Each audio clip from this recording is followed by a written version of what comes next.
Sa dilim ng selda, naririnig ko ang tunog ng bawat patak ng tubig mula sa sirang gripo. Tulad ng aking mga luha, tuloy-tuloy itong bumabagsak. Walang tigil, walang patid. Hindi ko alam kung kailan ako huling nakaramdam ng kapayapaan. Parang matagal na mula nang huli akong huminga ng maluwag.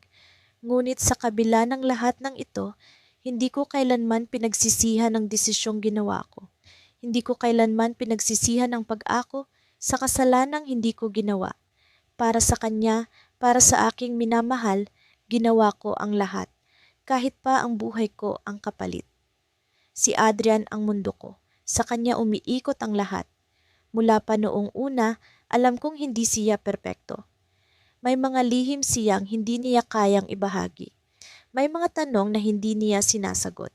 Ngunit sa kabila ng lahat ng iyon, sinugal ko ang puso ko. Ang pagmamahal ko sa kanya ay parang apoy. Mainit, masakit, ngunit hindi ko magawang lumayo. Kaya nang dumating ang araw na iyon, ang araw na binago ang buhay ko, hindi ko naisip ang sarili ko. Siya lang, si Adrian lang. Lunes iyon at maaga akong umuwi mula sa trabaho. Ang plano ko sana ay sorpresahin siya. Nagluto ako ng paborito niyang adobo at bumili ng mamahaling alak mula sa tindahan. Ang saya ko habang iniisip na magugustuhan niya ang ginawa ko. Ngunit pagpasok ko sa aming apartment, nagbago ang lahat. Ang kalmadong buhay ko ay biglang naging gulo. Si Adrian ay nakatayo sa gitna ng sala, pawis na pawis, nanginginig ang mga kamay. Sa paanan niya, may isang lalaking nakahandusay. Duguan, hindi gumagalaw. Anong nangyari? Tanong ko habang nagtatakbo palapit sa kanya. Ngunit hindi niya ako sinagot. Nakatingin lang siya sa akin, parang nawawala sa sarili. Sa mga mata niya, nakita ko ang takot. Matinding takot na hindi ko pa kailanman nakita noon. Hindi ko na kailangang itanong kung sino ang lalaki. Kilala ko siya. Si Marco ang dati naming kaibigan. Matagal na kaming hindi nagkikita, ngunit alam kong may alitan sila ni Adrian. Tungkol saan, hindi ko na inalam. Hindi ko akalaing hahantong ito sa ganito. Ako, hindi ko sinasadya, bulong ni Adrian. Halos hindi ko siya marinig dahil sa lakas ng tibok ng puso ko. Hindi ko alam kung anong gagawin. Gusto kong tumawag ng pulis, ngunit alam ko ang magiging resulta. Alam ko kung ano ang mangyayari sa kanya. Si Adrian, ang lalaking mahal ko, ang lalaking binigay ko ang lahat para sa kanya, ay mawawala sa akin ng tuluyan. Tumakbo ka, sabi ko, halos hindi ko makilala ang sarili kong boses. Umalis ka na, ako ang bahala. Tina, hindi. Sinubukan niyang tutulan ng sinabi ko, ngunit pinutol ko siya. Wala na tayong oras, Adrian. Umalis ka na. Kung mahal mo ako, gagawin mo ang sinasabi ko. Ang mga mata niya ay puno ng pag-aalinlangan, ngunit sa huli, tumango siya. Binigyan niya ako ng isang huling yakap, mahigpit, masakit, parang ayaw niyang bumitaw. At pagkatapos, tuluyan siyang umalis. Iniwan niya ako sa harap ng bangkay ni Marco sa gitna ng kaguluhan na hindi ko inaasahang haharapin. Pagdating ng mga pulis, sinabi ko ang lahat o hindi lahat, kundi ang kwentong ginawa ko para protektahan si Adrian. Ako ang pumatay, sabi ko, diretso, walang pag-aalinlangan. Ang mga kamay ko ay nanginginig, ngunit hindi ko pinakita ang takot. Sa mga mata nila, ako ang kriminal. Ako ang salarin. Hindi ko ipinakita ang katotohanan. Wala silang nalaman tungkol kay Adrian. Ang pangalan niya ay hindi man lang dumaan sa usapan. Ako lang ang may kasalanan. Sa korte, hindi ko binawi ang pahayag ko. Kahit pa ang abogado ko ay pilit akong pinapapaliwanag na natili akong matatag. Hindi ko sinubukang ipagtanggol ang sarili ko. Hindi ko sinubukang sabihin ang totoo. Ang mahalaga lang ay si Adrian, ang kaligtasan niya, ang buhay niya. At nang ibaba ang hatol na pagkakakulong ng 10 taon, tinanggap ko iyon ng walang reklamo. Pero hindi ko alam kung saan ako huhugot ng lakas. Ang buhay sa loob ng kulungan ay hindi madali. Araw-araw kong nararamdaman ang bigat ng desisyon ko. Ang bawat pader ng selda ay parang mga kamay na patuloy akong sinasakal. Ang bawat tunog ng bakal na pintuan ay paalala ng pagkakakulong ko, hindi lang sa pisikal, kundi sa emosyon. Sa bawat araw na lumilipas, iniisip ko siya. Iniisip ko si Adrian, kung ano na ang nangyayari sa kanya, kung ligtas ba siya, kung naaalala niya pa ako. Hanggang sa dumating ang isang bisita. Isang pangalang hindi ko inaasahan na maririnig muli. Si Marco, ang kapatid niya. Nagtaka ako. Paano? Missed Part 2, Generation Failed, natapos ang pangalawang araw ko sa loob ng kulungan nang may bumisita sa akin, si Elias, ang nobyo ko. Pagkabungad pa lang niya sa pintuan, ramdam ko ang bigat ng hangin. Ang kanyang mga mata, tila punong-puno ng pagsisisi, ngunit hindi niya magawang tumitig ng diretso sa akin. Naupo siya sa harapan ko, pinilit kong mangumiti, pero ang sakit sa loob ay hindi maitatago. Bakit ka nandito, Elias? Tanong ko, pilit kong pinapanatili ang kalma sa boses ko. Alam kong hindi mo dapat pinagdadaanan to, sagot niya, halos pabulong. Hindi ko alam kung paano ko babawiin ang lahat ng ito. Natawa ako, pero ang tawa ko ay puno ng hinanakit.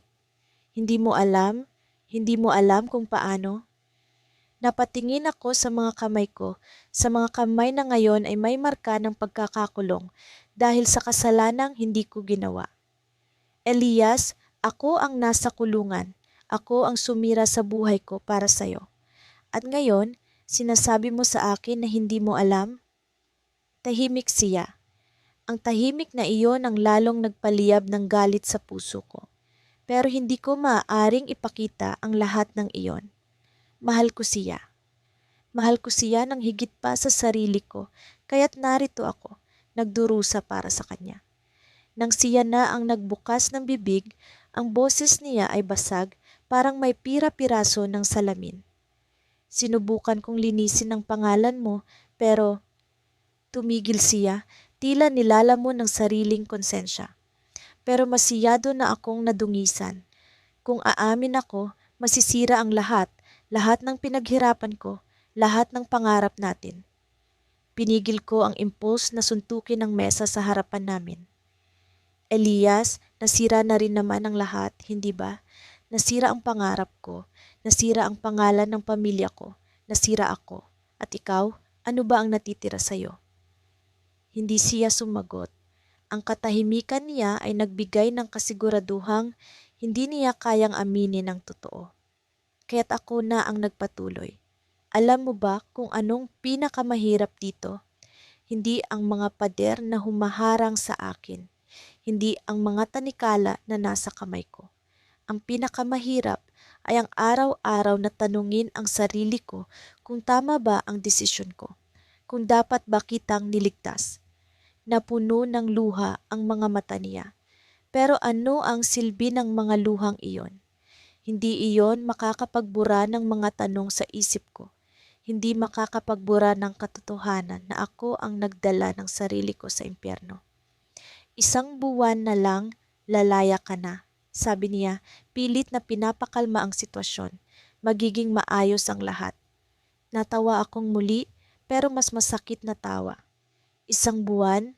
Akala mo ba matatapos ang lahat sa isang buwan? Hindi, Elias. Ang tatak ng kasalanang inako ko ay habambuhay na nakaukit sa pangalan ko. Walang isang buwan na magtatanggal niyan. Tumayo siya, tila gustong maglakad palayo.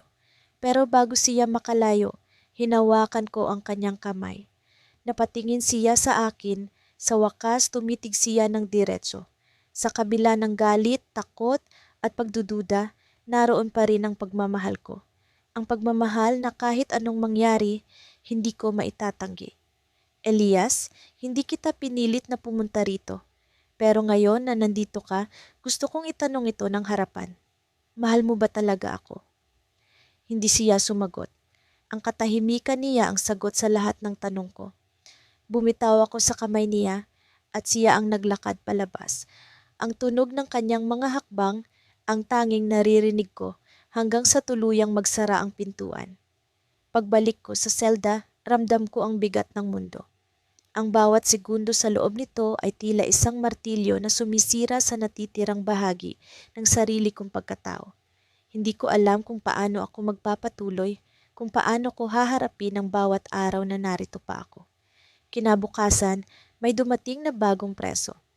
Tila kabado siya, paikot-ikot ang mata, parang hinahanap ang lugar na maaari niyang pagtaguan. Ang lalaking ito ay may itsurang pamilyar, pero hindi ko mawari kung saan ko siya nakita. Nang magtagpo ang mga mata namin, biglang bumilis ang tibok ng puso ko. Ang lalaking ito, siya ang isa sa mga kasamahan ni Elias noong gabing nangyari ang krimen. Hindi ko magawang tumayo agad. Nanatili akong nakaupo sa sulok, pinagmamasdan siya. Sa bawat galaw niya, sa bawat tingin, alam kong may alam siya. Alam kong may hawak siyang sagot. Lumapit siya sa akin at ang bulong niya ay parang kidlat na tumama sa akin. Alam ko kung sino ang dapat talagang nasa kulungan.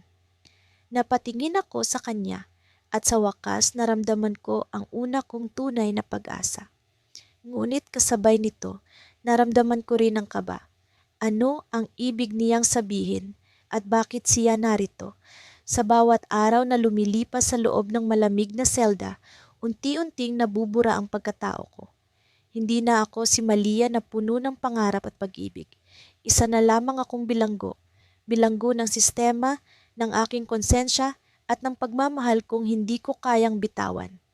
Ang mga metal na rehas ang naging harang sa pagitan ng mundo at ng mga lihim na pilit kong iniingatan.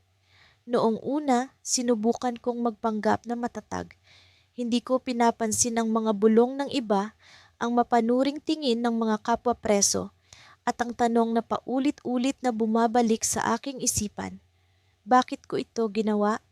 Ngunit sa tuwing maiisip ko si Liam, ang nobyo kong pinili kong ipagtanggol, bumabalik ang dahilan. Mahal ko siya ng higit pa sa sarili ko, kahit na alam kong hindi niya kailanman maibabalik ang parehong pagmamahal. Ang kaso namin ay hindi simpleng pagkakamali. Ito ay isang krimen na may mabigat na parusa. Ang pagnanakaw sa isang kumpanya, ang pagbagsak ng kanilang negosyo, at ang pagkasira ng buhay ng maraming tao ay hindi kailanman magiging madali para sa batas. Pero sa harap ng investigador, sa harap ng hukom, sinabi ko ang mga salitang sumira sa buhay ko. Ako ang may kasalanan. Hindi ko makakalimutan ang mga huling sandali bago ako isinakay sa police van. Nakatingin sa akin si Liam mula sa kabilang gilid ng korte. Ang mga mata niya ay puno ng takot, pero hindi siya sumigaw, hindi siya tumutol. Tumayo lang siya roon, walang imik, habang pinapanood ang pagbagsak ko.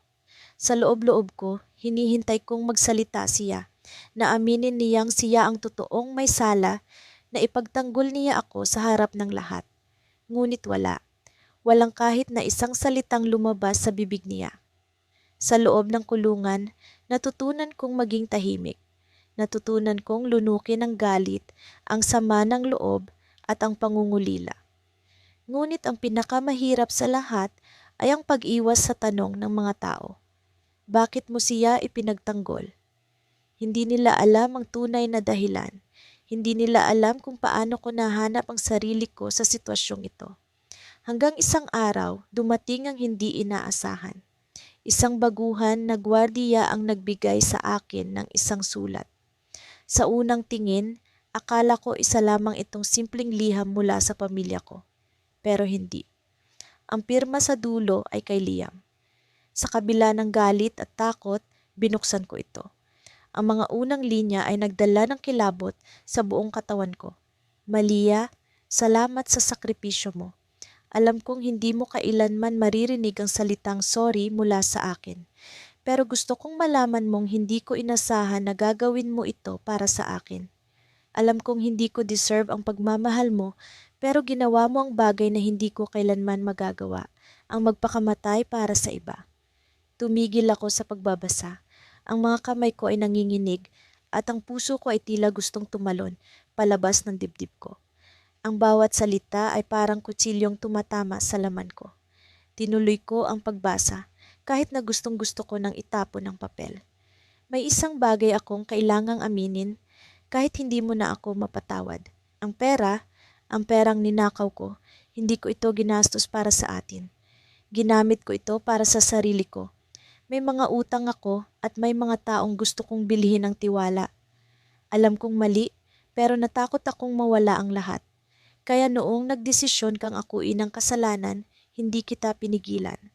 Alam kong iyon ang magiging daan para makalaya ako. Hindi ko na napigilan ang mga luha. Ang bawat patak ay tila nagpapahiwatig ng sakit na hindi kayang gamutin ng oras o kahit ano pang paliwanag.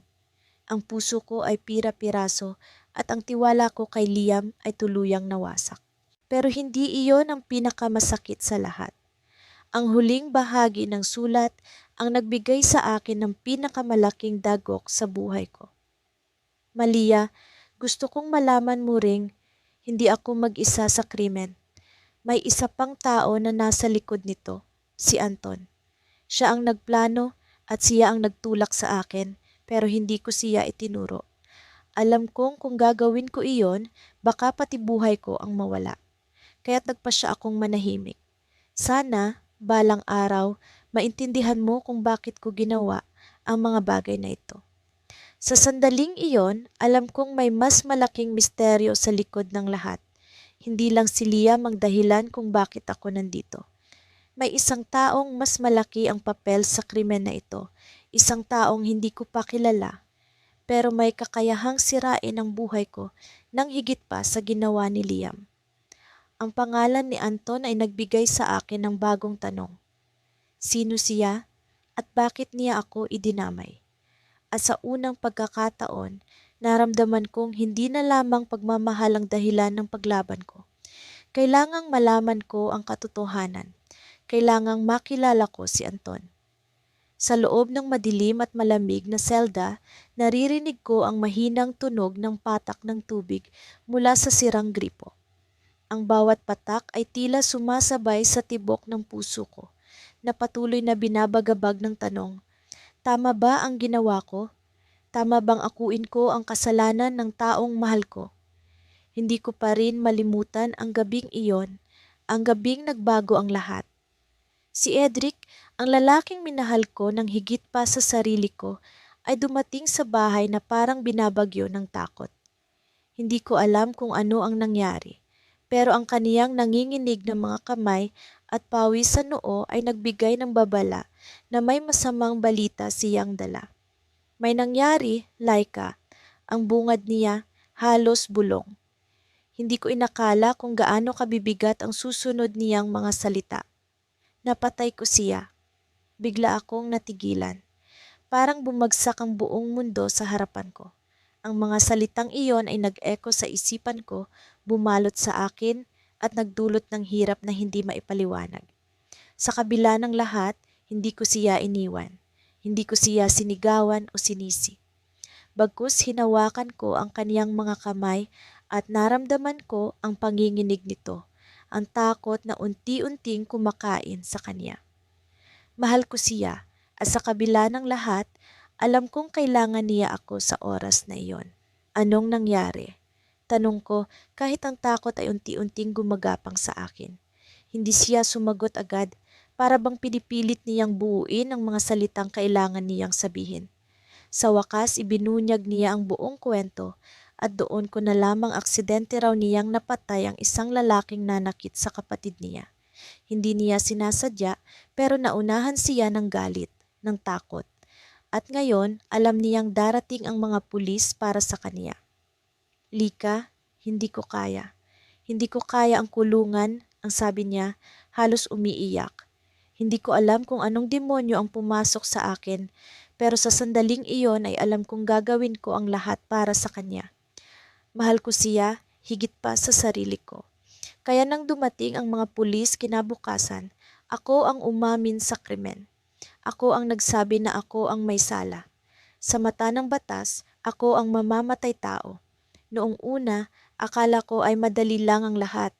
Akala ko sapat na ang pagmamahal ko kay Edric para kayanin ang lahat ng hirap. Pero habang tumatagal ang mga araw dito sa kulungan, unti-unti akong kinakain ng tanong, bakit niya hinayaang mangyari ito? Bakit niya ako hinayaang akuin ng kasalanan niya? Hindi ba niya ako mahal gaya ng pagmamahal ko sa kanya? Sa bawat pagbisita niya, pilit kong hinahanap ang sagot sa kaniyang mga mata, ngunit hindi ko ito makita. Para bang unti-unti siyang nagiging estranghero sa akin. Sa tuwing mag-uusap kami, tila may dingding na humaharang sa pagitan namin, isang dingding na hindi ko maintindihan. Ang dating init ng kaniyang pagmamahal ay napalitan ng malamig na pag-iwas. Ngunit ang pinakamalaking sugat ay dumating nang makuha ko ang isang liham mula sa kapatid ni Edric, si Margo. Hindi ko inaasahan ang laman nito. Sa liham, isinalaysay ni Margo ang tunay na nangyari noong gabing iyon. Hindi pala aksidente ang pagkamatay ng lalaki, sinadya ni Edric ang pagpatay dahil sa personal na galit. Hindi ito para ipagtanggol si Margo, gaya ng sinabi niya sa akin. At higit pa roon, nalaman kong ang tunay na dahilan kung bakit ako ang isinakripisyo ay dahil may plano si Edric na tumakas. May malaking halaga siyang ninakaw mula sa biktima at ginagamit niya ito ngayon para magsimula ng bagong buhay. Kasama si Margo. Halos mabaliw ako sa mga nalaman ko. Ang lalaking minahal ko, ang lalaking pinagtanggol ko, ay hindi lang kriminal kundi traidor. Ginamit niya ang pagmamahal ko para takasan ang responsibilidad niya. Ang bawat araw sa kulungan ay naging mas masakit, hindi dahil sa mga rehas, kundi dahil sa bigat ng katotohanan na niloko niya ako. Niloko niya ang puso ko, ang tiwala ko, ang buong pagkatao ko. Ngunit sa kabila ng galit at sakit, nararamdaman ko ang isang bagay na mas malalim, ang pagnanasa para sa hustisya. Hindi ko alam kung paano, pero alam kong hindi ko hahayaang makalayo si Edric. Hindi ko hahayaang tuluyan niyang takasan ang kaniyang kasalanan. Ako ang nakulong, pero hindi ibig sabihin na ako ang talunan. Isang gabi, habang nag-iisa ako sa selda, may dumating na pulis. Sinabi niya sa akin na natuntunan nila ang lokasyon ni Edric. Hindi ko alam kung paano, pero tila may gumalaw sa likod ng eksena. Isang taong gusto akong tulungan. Ngunit ang sinabi ng pulis bago siya umalis ay nagpaiyak sa akin. May impormasyon na rin kami sa iba pang kasalanan niya. Hindi lang ito tungkol sa pagpatay. Napasandal ako sa malamig na dingding, nanginginig ang buong katawan. Hindi ko alam kung ano ang ibig sabihin ng mga salitang iyon, pero alam kong may mas malalim pang misteryo sa likod ni Edric. Ang lalaking minahal ko ay hindi lang traidor, may mas madilim pa siyang lihim. Sa araw na iyon, akala ko'y magiging ordinaryo lamang ang lahat.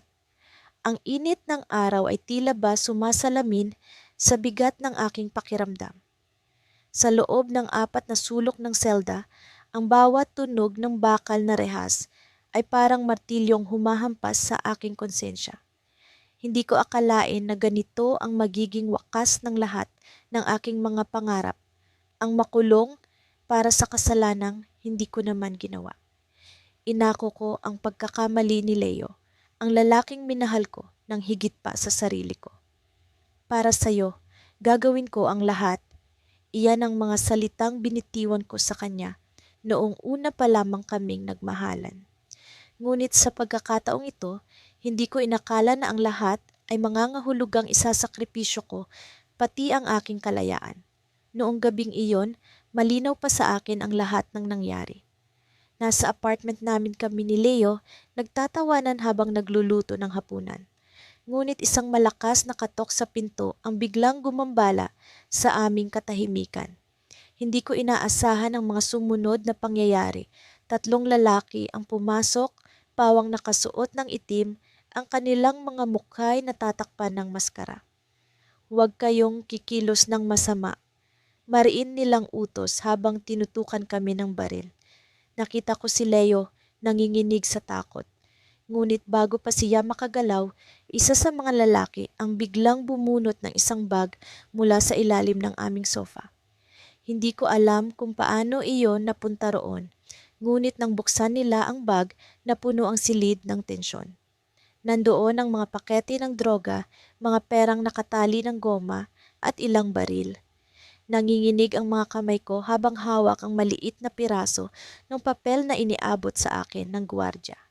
May bisita ka, aniya.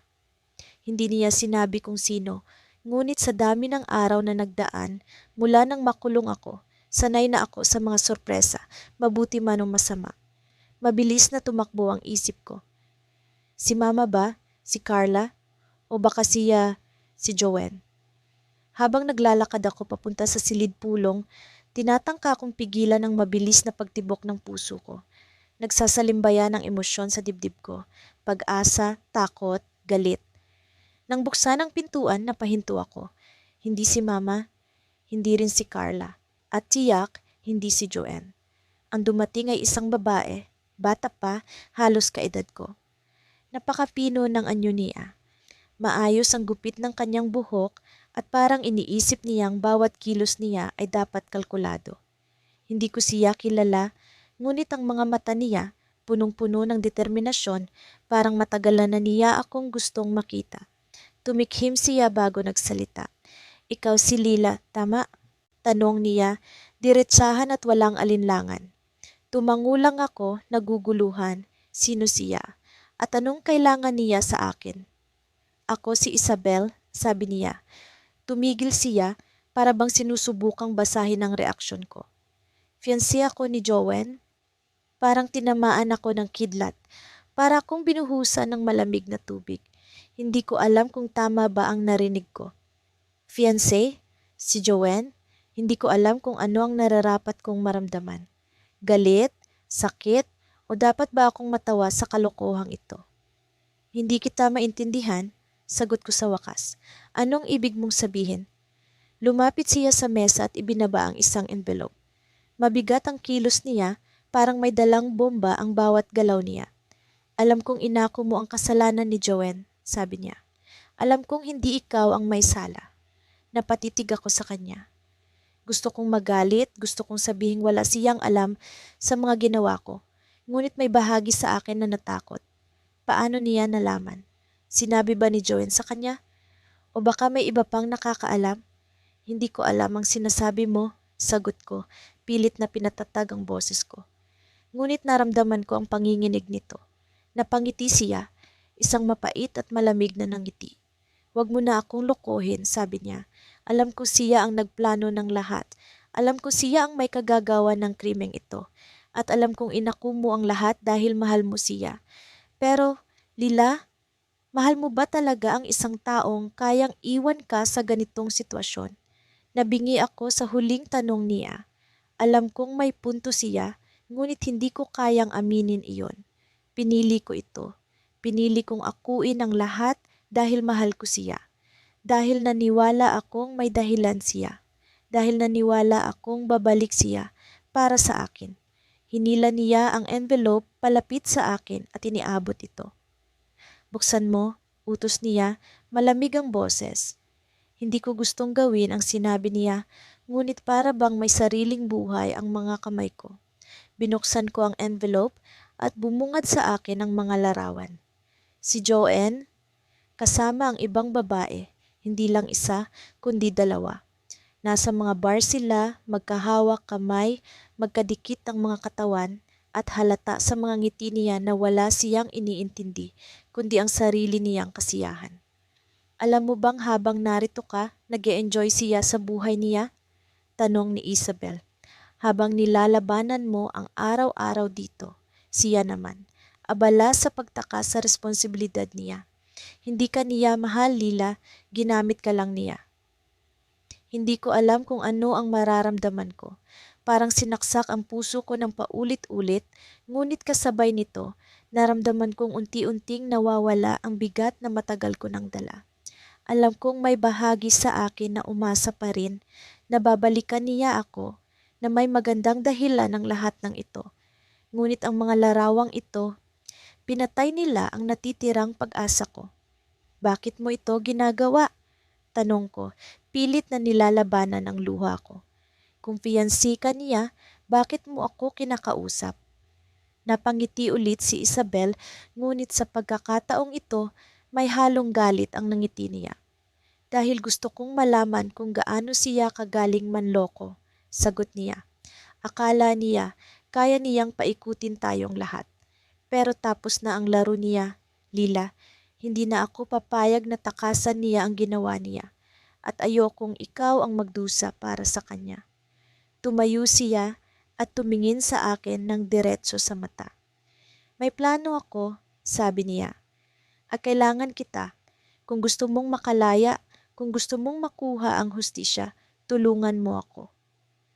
Hindi ako agad nakasagot. Napakaraming tanong ang tumatakbo sa isip ko. Mapagkakatiwalaan ko ba siya? O isa na naman ba itong laro? Ngunit sa kaibuturan ko, alam kong walang mawawala kung susubukan ko. Wala na akong ibang natira kundi ang sarili kong dignidad at iyon ang gusto kong mabawi. Anong plano mo? Tanong ko, punong-puno ng pag-aalinlangan. Lumapit siya sa akin at sa mababa ngunit matatag na boses, sinabi niya, ilalaglag natin siya at sisiguraduhin nating hindi na siya makakaloko ng kahit sino ulit. Sa sandaling iyon, naramdaman ko ang kakaibang sigla sa dibdib ko, isang damdamin na matagal nang nawala. Ngunit bago pa man ako makasagot, biglang bumukas ang pinto. Nako, sorry, mali yata ang oras ko sa pagbibigay ng bisita. Sabi ng guwardiya, halatang nagmamadali. Kailangan na nating tapusin to. Nagmadaling umalis si Isabel, ngunit bago siya lumabas, iniwan niya ang huling salita. Pag-isipan mo, Lila, babalik ako. At habang unti-unti niyang sinasara ang pinto, naramdaman kong nagsisimula ng gumalaw ang mga bagay sa direksyon na hindi ko inaasahan. Sa loob ng malamig na selda, isang linggong walang katahimikan ang bumabagabag sa akin. Hindi ko alam kung paanong ang simpleng desisyon na iyon, ang pag-ako sa kasalanan ni Daniel, ay ganito ang magiging resulta. Sa bawat tikatik ng tubig mula sa sirang gripo sa sulok ng selda, paulit-ulit kong tinatanong ang sarili ko. Tama ba ang ginawa ko? O nilamon lang ako ng pagmamahal at katangahan? Bago pa mangyari ang lahat, si Daniel ang mundo ko. Ang bawat ngiti niya, ang bawat bulong ng mahal kita, ang mga yakap niyang tila kayang protektahan ako sa lahat ng sakit ng buhay. Iyon ang nagpaikot sa akin. Kaya nang dumating ang gabing iyon, ang gabing tumatak sa aking alaala na parang sugat na hindi naghilom, hindi ko kayang talikuran siya. Isang gabi iyon ng tag-init. Nagulat ako nang dumating siya sa bahay, hingal na hingal, pawisan, at tila may takot sa mga mata. Sa unang tingin pa lang, alam ko na may nangyari. Humahalo ang kaba at pagkabahala sa akin habang iniabot niya ang kanyang mga kamay na puno ng bahid ng dugo. Hindi ko sinasadya. Halos pabulong niyang sabi, nanginginig ang boses. Wala akong intensyon. Nagkasagutan kami at hindi ko alam kung paano nangyari. Hindi ko na kailangang tanungin kung ano ang ibig niyang sabihin. Ang mga mata niya, ang basag na ekspresyon sa mukha niya, ang nanginginig niyang mga kamay, lahat ng ito ay nagsasabi na may mas malalim pang kasalanan kaysa sa inaasahan ko. Sa mga sandaling iyon, alam kong nasa bingit kami ng kapahamakan. Ngunit sa kabil, pagkalipas ng ilang buwan, natutunan ko ng tanggapin ang malamig na bakal ng selda bilang bahagi ng aking bagong mundo. Ang bawat tunog ng mga naglalakad na bantay, ang bawat sigaw ng mga kapwa preso, naging tila musika sa akin, isang musika ng pagkakakulong ng kawalang pag-asa. Ngunit sa bawat tunog, bawat araw na lumilipas, hindi ko maiwasang balikan ang mga pangyayari kung bakit ako narito, kung bakit ang buhay ko'y biglang nagbago. Lumapit sa akin ang isang babaeng preso kaninang umaga, si Aling Tessa, na tila ba may balak magsimula ng usapan. Anong kaso mo? Tanong niya habang nagpapanggap na abala sa pag-aayos ng kanyang mga gamit. Hindi ko alam kung bakit, pero sa unang pagkakataon, naramdaman kong gusto kong magbukas Para sa taong mahal ko, sagot ko. Pilit na iniwasang magpakita ng kahinaan. Tumawa siya, pero hindi ito masayang tawa. Ganun pala. Maraming ganyan dito. Tanga tayong lahat pagdating sa pag-ibig. Tanga? Hindi ko maiwasang mapaisip sa salitang iyon. Oo, baka nga tama siya. Tanga ako. Sinakripisyo ko ang lahat para sa taong minahal ko. Pero sa bawat pagdududa sa sarili, bumabalik ang mukha ni Adan sa alaala ko. Ang kanyang mga mata na puno ng takot noong gabing iyon. Ang kanyang pakiusap na huwag siyang pabayaan. At sa kabila ng lahat, mahal ko pa rin siya. Ang gabing iyon, hindi ko malilimutan. Nakaupo kami ni Adan sa lumang sofa sa kanyang apartment. Iniisip kung paano kami makakaahon mula sa utang na pasan namin. Hindi ko alam kung paano humantong sa ganoong sitwasyon si Adan. Sa simula, maganda ang trabaho niya bilang tagapamahala sa isang kumpanya. Pero unti-unti, nagsimulang magbago ang takbo ng buhay niya. Naubos ang ipon, nawala ang trabaho at nagkaroon ng problema sa sugal. Ang dating masayahing Adan ay napalitan ng taong puno ng galit at takot. Tina, hindi ko na alam ang gagawin, sabi niya habang hawak ang kanyang ulo. Hindi ko kayang bayaran ang utang ko sa kanila. Delikado na tayo. Sinubukan kong patahanin siya. Makakahanap tayo ng solusyon. Magtulungan tayo. Pero hindi ko inaasahan ang susunod niyang sinabi. May plano ako, pero kailangan ko ng tulong mo. At doon nagsimula ang lahat. Hindi ko alam kung paano niya ako napapayag, pero ang boses niya, ang paraan ng kanyang pakiusap, tila ba umakit sa akin na gawin ang imposible.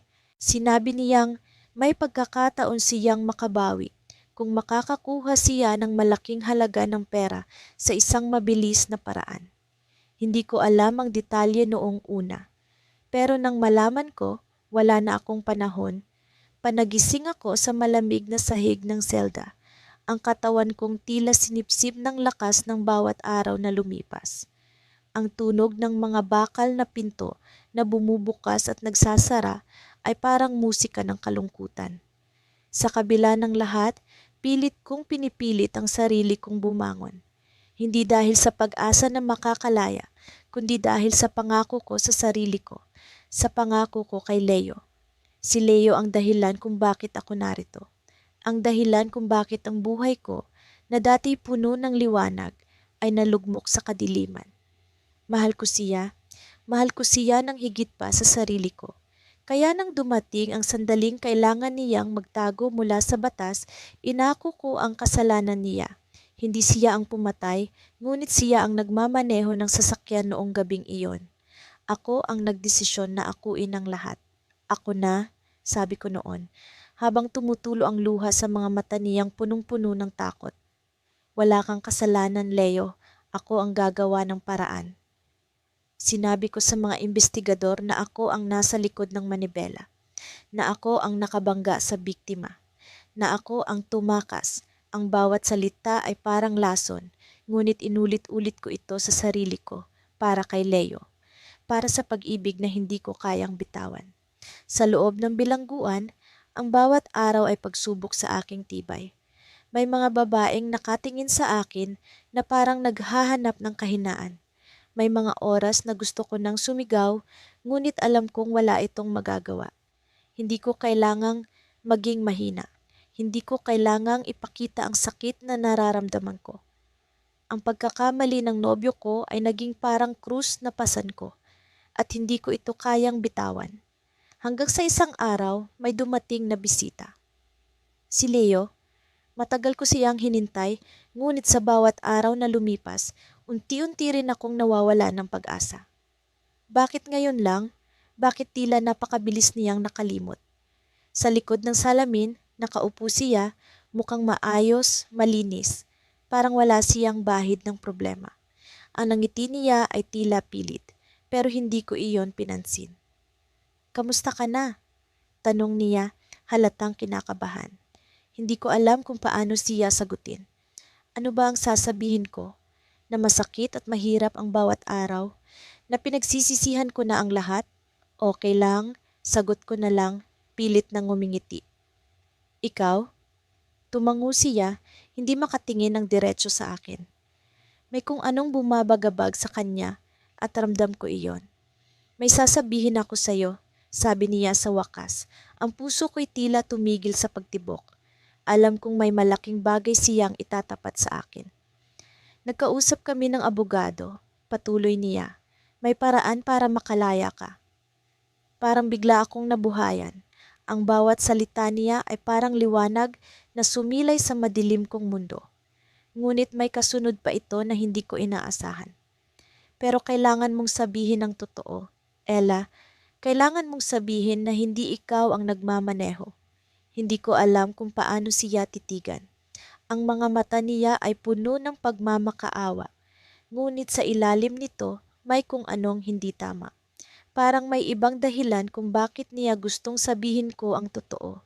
Hindi dahil sa gusto niyang makalaya ako, kundi dahil may mas malaki siyang binabalak. Bakit ngayon mo lang sinasabi ito? Tanong ko, ang boses ko'y nanginginig sa galit. Ano ang pinagkaiba nito sa lahat ng mga araw na lumipas? Hindi siya sumagot. Tumalikod siya, tila nag-aalangan. Sa huli, bumuntong hininga siya at tumingin ng diretso sa akin. Ella, may nangyari. Ang mga salita niya ay parang yelo na bumalot sa dibdib ko. Hindi ko alam kung ano ang susunod niyang sasabihin pero alam kong hindi ito maganda. May dumating na bagong ebidensya, sabi niya. May CCTV footage na lumabas. Kitang-kita na ako ang nagmamaneho. Hindi ko alam kung paano ko tatanggapin iyon. Ang buong mundo ko na itinaya ko para sa kanya ay biglang bumaliktad. Ano ang ibig sabihin nito? Bakit siya narito? Bakit hindi siya ang nakulong? Leo, ano ang ginawa mo? Tanong ko, ang boses ko'y puno ng sakit. Hindi siya sumagot agad. Tumayo siya, umiling at tumingin ng diretso sa akin. Ella, may deal ang abogado ko. Kung aaminin ko ang lahat, mawawala ang kaso. Pero para mangyari iyon, kailangan mo ring aminin ang totoo. Ang bawat salita niya ay parang dagat na bumaha sa akin. Nilulunod ako sa sakit, sa pagkabigo, sa galit. Hindi ko alam kung paano ko siya titigan. Ang lahat ng sakripisyo ko, ang lahat ng paniniwala ko sa kanya ay tila walang halaga.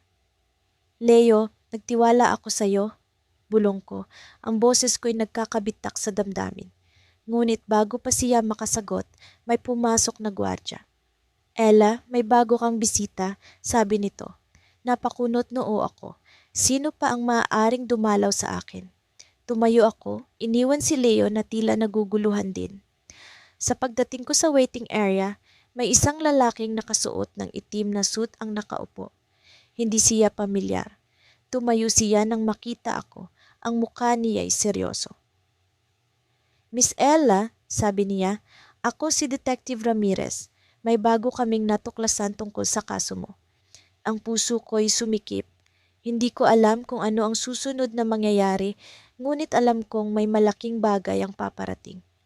Lumapit siya sa akin, naglabas ng folder at inilapag ito sa mesa.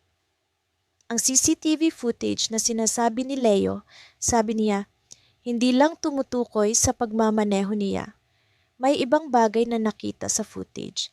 Tumingin ako sa kanya, ang utak ko'y nilulunod ng mga tanong. Ano ang nakita ninyo? Tanong ko. Tumitig siya sa akin, ang mga mata niya ay puno ng bigat. Miss Ella, may ebidensya na nagpapakita na hindi aksidente ang nangyari, ang taong nabangga, pinuntirya.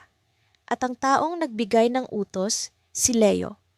Lumipas ang 3 taon sa loob ng malamig na selda. Sa bawat araw na dumaan, tila mas lalo kong nararamdaman ang bigat ng desisyon kong akuin ang kasalanan ni Joel, ang lalaking minahal ko nang higit pa sa sarili ko. Ang mga pader ng kulungan ay naging saksi sa mga luha, galit at pag-asa na pilit kong pinanghahawakan. Pero sa kabila ng lahat, nanatili ang pangako ko sa kanya, ang pangako kong protektahan siya, kahit pa ako ang nagdurusa. Isang araw, habang nakaupo ako sa sulok ng selda, Pumasok ang bantay na may daladalang papel. Ang puso ko ay tumibok ng mabilis. Bihira akong makatanggap ng sulat mula sa labas. Nang ibigay niya ito sa akin, agad kong binuksan. Hindi ko alam kung bakit nanginginig ang mga kamay ko, baka dahil sa kaba, baka dahil sa takot na baka ito'y mula kay Joel. Pero hindi. Hindi ito sulat ni Joel. Ang laman ng papel ay isang paanyaya mula sa abogado ko. May hearing daw na magaganap para sa pag-apela ng kaso ko. Hindi ko maintindihan kung bakit. Matagal ko nang tinanggap ang hatol ko. Bakit pa kailangan muling ungkatin ang lahat? Ngunit sinabi ng abogado na may bagong ebidensya raw na maaaring makapagpabago sa lahat ng ito. Hindi ko alam kung dapat ba akong umasa o matakot. Ilang linggo ang lumipas bago ang araw ng hearing. Habang nasa korte, kitang-kita ko ang mga mata ng mga tao, mga mata ng paghusga, ng pagkamuhi, ng awa. Ngunit ang mga mata ni Joel ang hinahanap ko. Hindi siya dumating. Pilit kong inalis ang sakit na nararamdaman ko. Wala akong karapatang magreklamo. Ako ang pumili ng landas na ito. Habang ipinapaliwanag ng abogado ang bagong ebidensya, narinig kong binanggit ang pangalan ng isang saksi. Ang saksi ay isang babaeng hindi ko kilala. Lumapit siya sa harap ng korte at sa bawat salita niya tila napupunit ang puso ko. Ayon sa kanya, nakita niya raw ang tunay na nangyari noong gabing iyon. Ang gabi kung kailan pinatay ang lalaking sinasabing ako ang may kagagawan. Ang detalyeng ibinigay niya ay hindi tugma sa kwento na ibinigay ko noon. Sa halip, sinabi niyang ang lalaki ay pinaslang ng isang lalaking kausap ko sa dilim. Tumigil ang mundo ko. Hindi ko alam kung paano magre-react. Ang bawat salitang binibitawan ng saksi ay tila isang espada na tumatama sa puso ko. Alam ko kung sino ang lalaking tinutukoy niya. Si Joel. Si Joel ang pumatay. Siya ang dahilan kung bakit ako narito. Ngunit siya rin ang dahilan kung bakit ko pinili ang daan na ito. Ang saksi ay hindi nagbigay ng pangalan, ngunit sigurado ako. Si Joel ang tinutukoy niya. Habang nagpatuloy ang pagdinig, naramdaman ko ang panlalamig sa buong katawan ko. Hindi ko alam kung dapat ko bang aminin ng totoo o manatiling tahimik. Ngunit bago ko pa man makapagdesisyon, may sumabog na balita. Ang abogado ng kabilang panig ay nagsabing may bagong testigo na darating. Muli, tumibok ang puso ko ng mabilis. Sino ito? Ano ang sasabihin niya? Sa pagbukas ng pinto ng korte, pumasok si Joel. Hindi ko maipaliwanag ang nararamdaman ko. Ang saya na makita siya, ang takot sa kung ano ang gagawin niya, at ang galit sa kanyang kawalan ng aksyon sa loob ng 3 taon. Tumayo siya sa harap ng korte at sa unang pagkakataon, nagsalita siya. May kailangan akong aminin, sabi niya habang hindi tumitingin sa akin. Ako ang may kasalanan. Halos hindi ako makahinga sa narinig ko. Ang mga tao sa loob ng korte ay nagbulong-bulungan. Ang puso ko ay tila gustong sumabog. Ang lalaking pinrotektahan ko, ang lalaking minahal ko, ang lalaking sinakripisyo ko ang buhay ko para sa kanya. Siya na mismo ang umamin. Ngunit habang tinutuloy niya ang kanyang kwento, may isang bagay akong napansin. Hindi tugma ang mga detalyeng binanggit niya sa tunay na nangyari. Hindi niya binanggit ang eksaktong lugar kung saan naganap ang krimen. Hindi niya binanggit ang eksaktong oras. At higit sa lahat, hindi siya tumingin sa akin kahit isang beses. Nasusunog ang dibdib ko sa galit. Bakit ganito? Bakit parang may mali? Hindi siya nagsasabi ng totoo. Oo, siya ang pumatay, pero bakit parang may ibang motibo sa kanyang pag-amin? Bakit tila napipilitan siya? Nang matapos ang lahat, napansin kong may lalaking nasa sulok ng korte. Nakatingin kay Joel, isang hindi pamilyar na mukha na tila nagmamasid sa bawat galaw niya. Paglabas namin ng korte, hinanap ko si Joel. Kailangan ko siyang kausapin. Kailangan kong malaman ang katotohanan. Ngunit bago ko pa siya maabot, biglang lumapit sa akin ang abogado ko. May kailangan kang malaman, sabi niya habang seryoso ang muka. Ang lalaking nasa sulok kanina. Siya ang boss ni Joel. May kinalaman siya sa lahat ng ito. Natulala ako. Boss, ano ang ibig niyang sabihin? Ngunit bago pa ako makapag-isip ng maayos, biglang may naramdaman akong kamay na mahigpit na humawak sa braso ko. Nang lingunin ko si Joel, ang mata niya ay puno ng takot at ang boses niya ay pabulong. Huwag kang magtanong, huwag kang magsalita, hindi mo alam kung ano ang kaya niyang gawin. Tila bumagsak ang mundo ko. Ang lalaking minahal ko, ang lalaking pinili kong ipaglaban, may tinatago pa rin pala sa akin. At ang tanong na gumugulo sa isip ko, ano ang tunay na nangyari noong gabing iyon?